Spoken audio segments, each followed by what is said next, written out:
Oke, assalamualaikum warahmatullahi wabarakatuh. Eh, Video ini saya buat terkhusus untuk Kayla, tetapi bisa juga untuk adik-adik yang lainnya yang sedang mempelajari eh, probabilitas distribusi binomial, ya. Bagi adik-adik yang sudah mempelajari ya untuk konsep dasarnya, silakan kita gunakan aplikasinya untuk lebih memudahkan kita memahami konsep daripada distribusi binomial. Di sini saya sudah mendownload aplikasinya yaitu di Play Store. Di sini kita lihat ikonnya yaitu fx dengan keterangan probability distribution ya atau distribusi probabilitas ya. Setelah kalian download ya, setelah kalian download,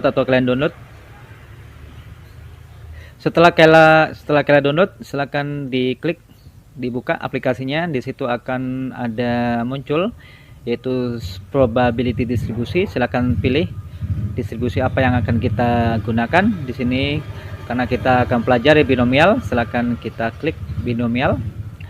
Baik, di situ akan ada beberapa variabel di dalam probabilitas distribusi yaitu n, di mana nilai n itu merupakan nilai sampel di dalam suatu kejadian ya, di dalam suatu kejadian. Kemudian nilai p di sini adalah nilai probabilitas yang diharapkan. Biasa di mana nilai p di sini nilainya antara 0 hingga 1 ya, atau dalam bentuk pecahan atau desimal ya. Kemudian nilai x yang di sini adalah nilai titik yang diharapkan tergantung daripada nilai n yang diberikan ya. Nilai maksimal adalah sebesar nilai n dan nilai minimal adalah 0. Kemudian nilai rentang yang akan diambil ya, di sini kita biarkan dulu. Oke lah. Di sini coba kita berikan contoh ya, kita kerjakan soal, kemudian kita lihat hasilnya bagaimana grafik yang muncul ketika kita menggunakan probabilitas binomial jika nilai n-nya sesuaikan dengan soal yang tadi kita bahas ya, dimana nilai n itu adalah 10. Kemudian nilai probabilitas yaitu 1/5 misalkan ya, 1/5 kalau dibuat desimal itu adalah 0,2. Oke. Di sini nilai x-nya kita abaikan ya. Nanti kita akan lihat bagaimana distribusi grafik yang muncul ketika kita berikan nilai di mana sampelnya adalah 10 dan probabilitas yang diinginkan adalah 0,2 atau 1/5. Ya, silakan kita kan di sini kita. Nanti kalian akan melihat grafik yang muncul yang dimana ini disebut dengan grafik binomial ya, distribusi binomial. Pada sumbu x di situ ada nilai angka 0 hingga 8 ya. Sebenarnya di sini ada 0 hingga 10 ya. Karena semakin nilainya besar pada ruas kanan ya, itu 9 dan 10, dia akan mendekati titik 0 ya. Kemudian untuk angka pada ruas kiri di situ dimulai dari angka 0 dan seterusnya, 0, 1 dan seterusnya. Ya, ini di sini adalah bagian x ini adalah titik-titik nilai yang diharapkan atau sesuaikan dengan soal yang ada ya.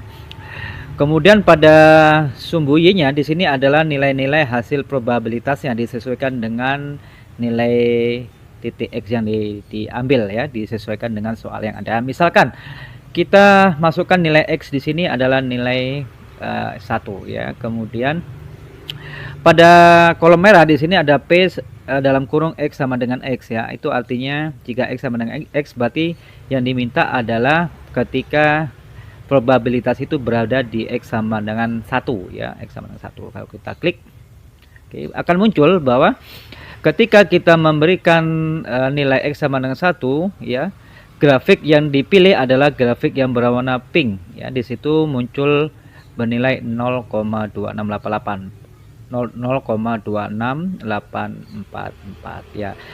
Nilai 0,26844 ini merupakan nilai probabilitas ketika nilai x itu adalah tepat di angka 1 ya. Kalau kita itu menggunakan rumus probabilitas yang sudah kita pelajari sebelumnya ya, nanti coba Kayla hitung secara manual apakah nilainya sama dengan 0,26844 ya. Kemudian kalau kita ingin mencari nilai x sama dengan 2 dan seterusnya, jadi sama saja ya, kita masukkan nilai x ini. Kalau kita ingin mencari nilai sesuaikan dengan soalnya yaitu x sama dengan 2 ya, atau sorry, X sama dengan 3 akan menghasilkan nilai probabilitasnya yaitu 0,2 sekian ya. Itulah yang dimaksud daripada probabilitas ketika nilai X-nya adalah tepat di angka tertentu gitu ya, disesuaikan dengan soal yang ada.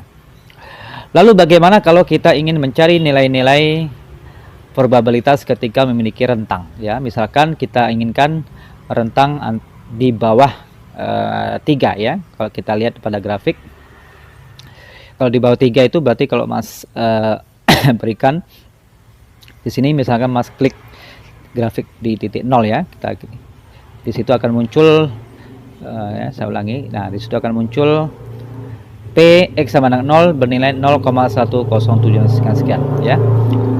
Kemudian untuk X sama dengan 1 akan muncul 0,268444 sekian. Jadi bagaimana kalau memiliki rentang antara 0 hingga 1? Jadi di sini kita berikan tanda X ini adalah tanda 1. Lalu untuk X di sini kita buat kurang atau sama dengan ya.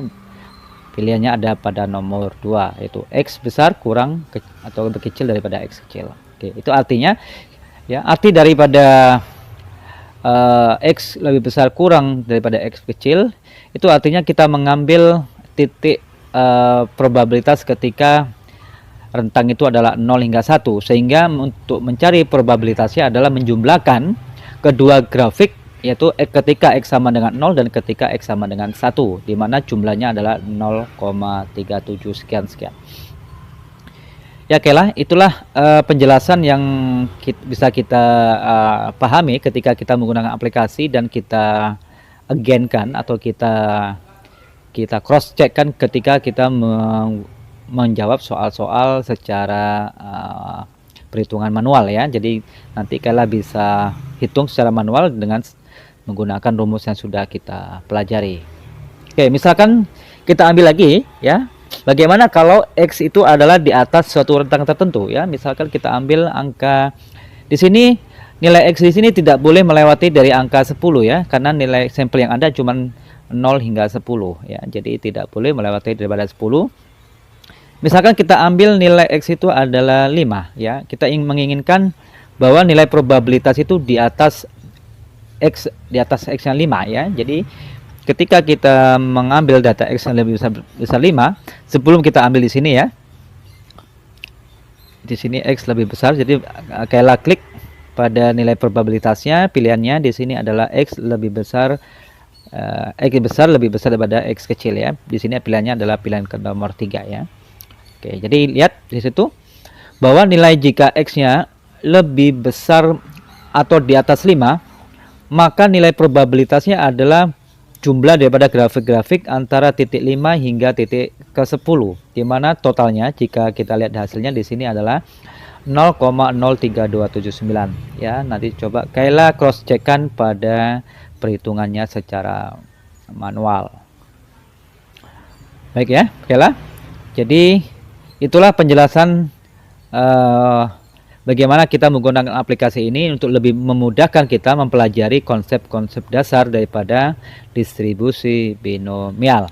Jika ada kesulitan silahkan nanti Kayla tanyakan melalui WA ya, atau berikan contoh-contoh soal, nanti kita jawab bersama agar pemahaman konsep daripada distribusi binomial bisa Kayla kuasai.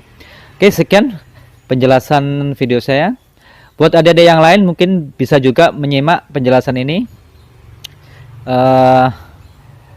di mana penjelasan ini adalah membahas tentang distribusi binomial. Oke, terima kasih atas perhatiannya. Sekian, wassalamualaikum warahmatullahi wabarakatuh.